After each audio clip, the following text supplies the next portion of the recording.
Chancellor Ambassador Kamal Sibal, Vice Chancellor Professor Santishri Dhulipudi Pandit, Dean SIS Professor Amitabh Mattu, President Chintan Research Foundation Sri Shishir Priyadarshi, Excellencies, teachers, including my teachers, friends, students, colleagues.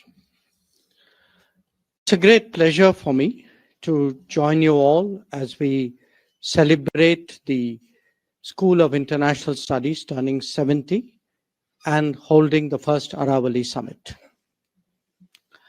In the course of introducing that, mention was made of the Parsati Rock. G. Parsati was, of course, the founding Vice Chancellor of this university. And I must share with you, the privilege of being his special assistant when he was the de facto foreign minister, which proves that JNU knows how to look after its own. Now, I myself entered the roles of SIS in its 20th year. And so for me, this is a personal milestone of 50 years of association. 52, if I also count my MA courses, which I did while studying in the School of Social Sciences. Now, I had the advantage, and thank you, Amitabh, for reading his piece about the institutional journey in the issue of the international studies that we just released. And I reflected on the good fortune of having the opportunity to interact with some of the founding stalwarts of the SIS. It was, however, the next generation that really taught me when I was doing my MA at SSS and then MPhil and PhD at the SIS. So let me genuflect to them all today on this occasion. And some of my teachers are present here. So, and also let me express my fond sentiments for the cohort of fellow students with whom, as is typical in JNU, I'm still very much in touch. Now, my generation was witness to the physical shift of SIS from Firozha Road to the old JNU campus before it came here. And as many of you would know, the school was associated from the beginning with the Ministry of External Affairs and with the Indian Council of World Affairs, two institutions that I obviously know well in my professional life. Being in the same domain, it is also natural that I'm familiar, maybe more than familiar, with many generations of scholars and academics of SIS.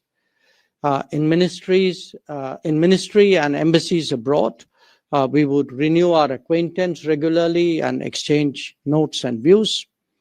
So today, I speak to you not just as the foreign minister or even as an alumnus, but as someone with a deep and abiding connection to the School of International Studies. As I do, the thought crosses my mind whether studying international relations has actually helped me to practice it more adeptly. Now, certainly a PhD and MPhil that were on the impact of nuclear technology on diplomacy provided a foundation for some professional responsibilities. Early in the Ministry of External Affairs, I dealt with the issue of Tarapur fuel supply, and then in the fashioning of the first export control regime that we finalized in 1984. Thereafter, that foundation was useful when we negotiated the nuclear deal with the United States 2 decades later and engaged with the nuclear suppliers group. A very different dimension were the SIS courses that I undertook on Chinese and Soviet politics, which certainly made it so much easier to function when I worked in those societies. Looking back, perhaps the schooling in SIS also helped shape many other traits, including the inclination to engage and utilize the academic community and its platforms. And perhaps in a way, I could blame my books on all of you. Now, the SIS started at a stage of our history when we began re-engaging the world after our independence. Since then, it has analyzed and interpreted global events while nation building advanced. A large portion of this period was when India confronted significant problems and adverse circumstances.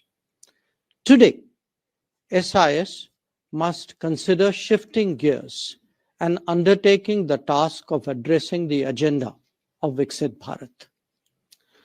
Now, this is no simple matter because it appears that it is India's destiny that its rise take place in an exceptionally turbulent era.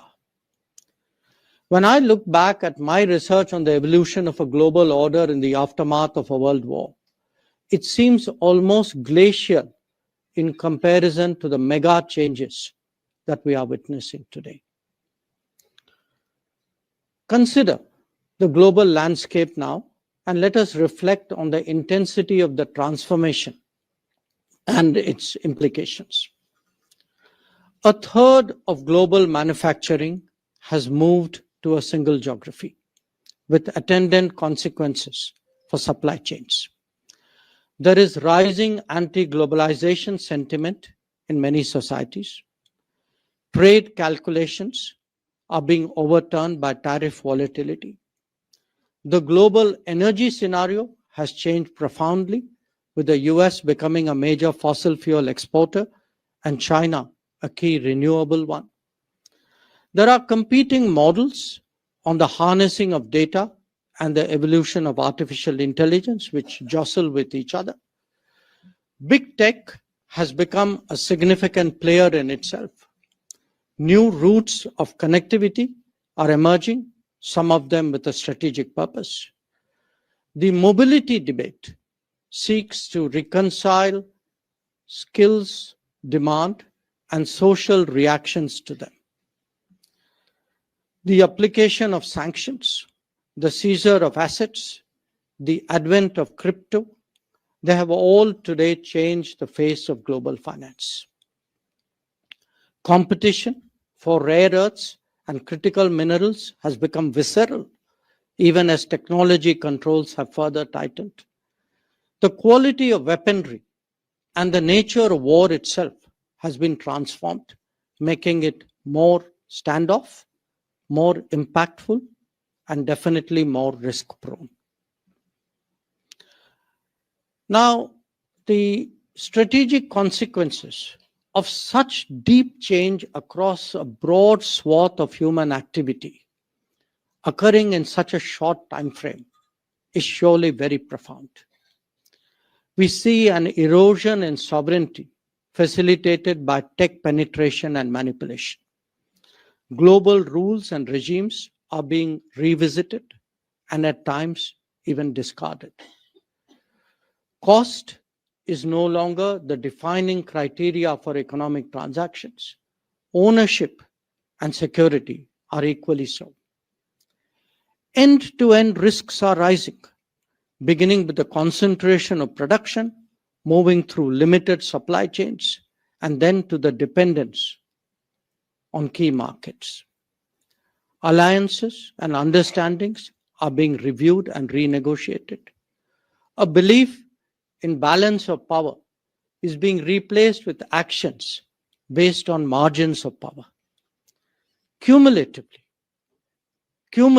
the world is witnessing more competition and less compacts. The needle has shifted towards an intersection of interests and away from the promise of cooperation. It is driven by the weaponization of everything with less inhibition to use available tools. Now, all nations face these predicaments, but while a majority of them are struggling to cope or busy defending their interests, India has to strategize and India has to continue rising amidst such volatility. Friends, the challenge for analysts and practitioners alike is to accurately read this complex and evolving landscape. Only then can we figure out how best India can calculate and respond. Now, this is by no means a defensive stance. We have to safeguard our interests and yet continuously advance up the global hierarchy. We have to de-risk our exposures and engagements and yet take risks when necessary. We have to appreciate that interdependence is both a stabilizer and at the same time a vulnerability. And the world is all about being on the positive side of that ledger. From India's perspective, three driving forces of demand, of demographics, and of data will propel its rise.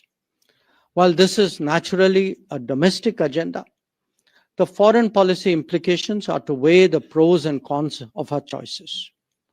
Not just that, indeed to maximize the freedom of choice itself. Along with that, we have to create the ideas, the concepts, the terminology, the explanations, and the narratives for the journey towards 2047. This is what awaits the SIS of the future. Now, every domain has its own truisms and fundamentals. Even as we look ahead, it is essential to appreciate the lessons of the past. And few are better placed to undertake that exercise than an SIS which is entering its 8th decade. Probably the most obvious of them is the importance of realism and the significance of national capabilities. Both were underestimated in the early decades after independence, with costs and consequences that we all know well. Our goodwill towards neighbors cannot presume that they necessarily reciprocate that sentiment. The value of territory and its strategic implications must never be taken lightly. The defense of our boundaries needs the requisite infrastructure, not just declarations of intent. If nations have permanent interests, then adjusting policy to global shifts must be accepted as a necessity.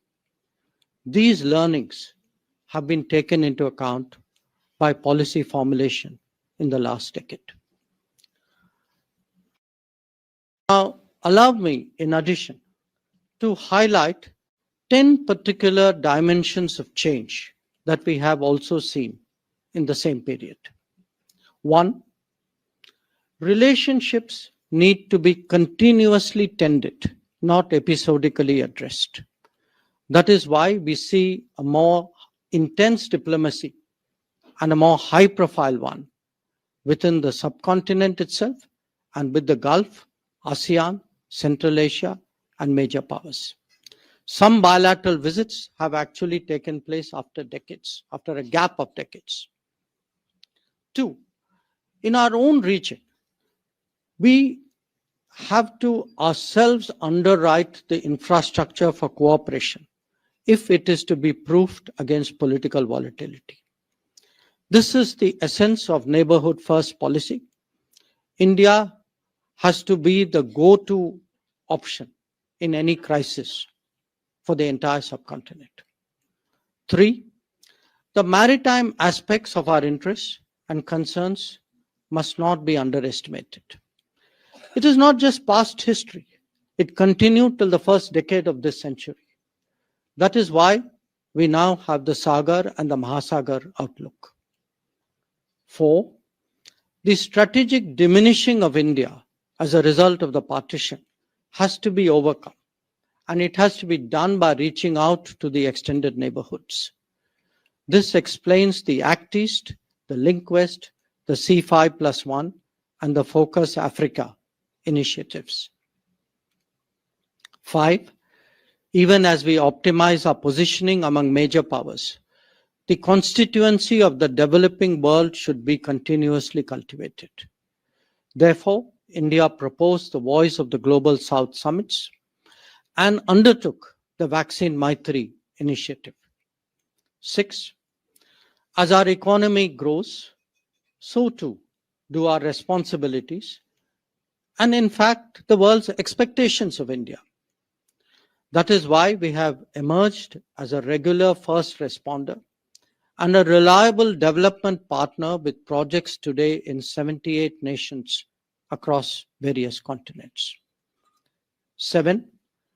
Recognizing that we have forged strong partnerships with many nations without making any an exclusive one, our preferred method of expanding cooperation is and will be through agenda-based platforms.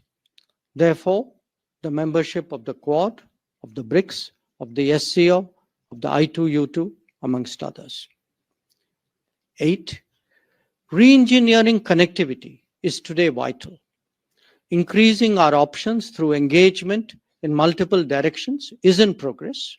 We can see that with the IMEC, the North-South Transport Corridor, the Trilateral Highway, the polar routes, among others. 9. A nation's profile is also judged by the power of its ideas. In recent years, we have initiated the International Solar Alliance, the Coalition for Disaster Resilient Infrastructure, the Global Biofuel Alliance, the International Big Cat Alliance, etc. Or given a global thrust to yoga and wellness, to millets and nutrition, or to sustainable lifestyles. What may look ambitious today, like one sun, one world, one grid, could actually be a reality not that far away.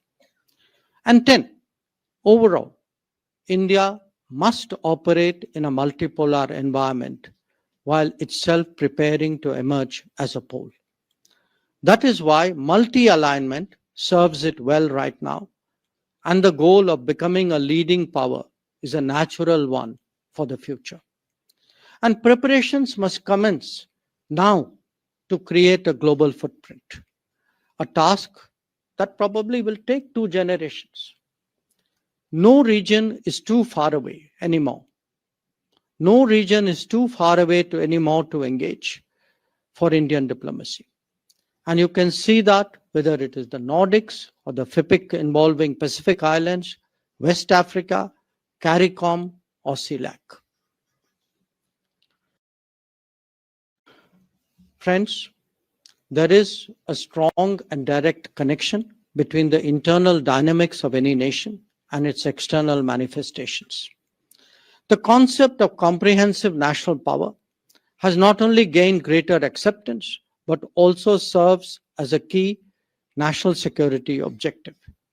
Many of our preferences and initiatives are decided keeping it in mind. In engaging the world, it is also essential that we factor in the demands of the real economy and the views of the real society. This is not always the case in the past, where policy preferences were sometimes at odds with socio-economic sentiments of our society.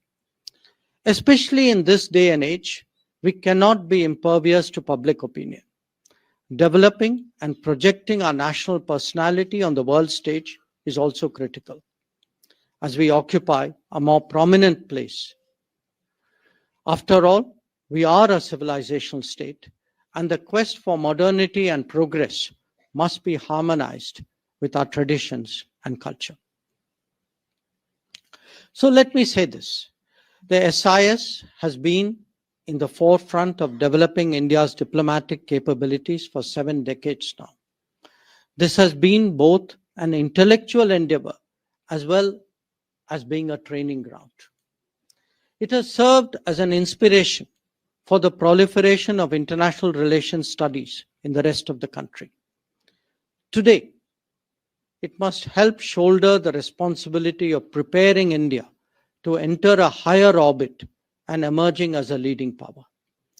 We need the concepts, the strategies, and the terminology to facilitate that journey.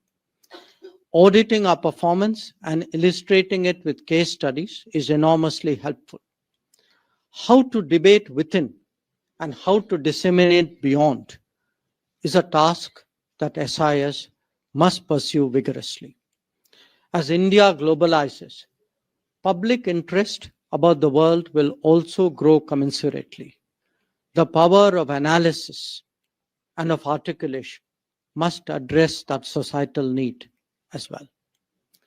So, as we mark SIS at 70, let me conclude by emphasizing what a privilege it has been to be associated with this august institution. I have every confidence that it will grow from strength to strength and live up to the promise of its very distinguished history. Thank you very much.